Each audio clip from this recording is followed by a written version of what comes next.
Hey guys, today I'm just going to show you what you need to do if you've got a sticky brake lever. This is on a Suzuki Quad Runner 300.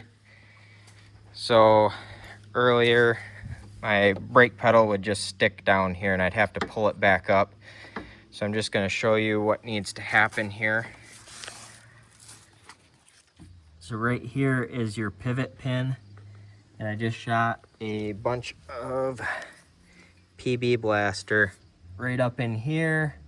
Right here on the other side of this pin where that opening to the lever and the bushing is, and right here, and just worked this lever up and down until it worked free.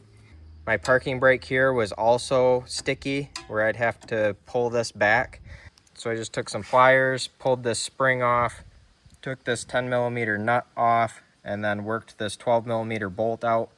You want to be careful you don't break this nut off. This bolt is thicker than the threaded end here, and so you can break this bolt off pretty easily, and I'm not sure where you get these bolts, but it's not a standard bolt. I just took that bolt out, hit it with the bench grinder, lubed it up with some grease, and now it's working great.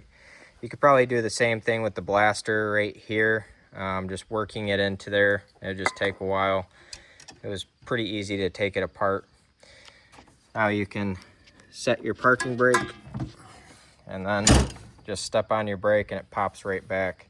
Hope you found this video helpful. If you did, smash that thumbs up button, leave a comment down below for the algorithm. Thank you for watching and have a good one.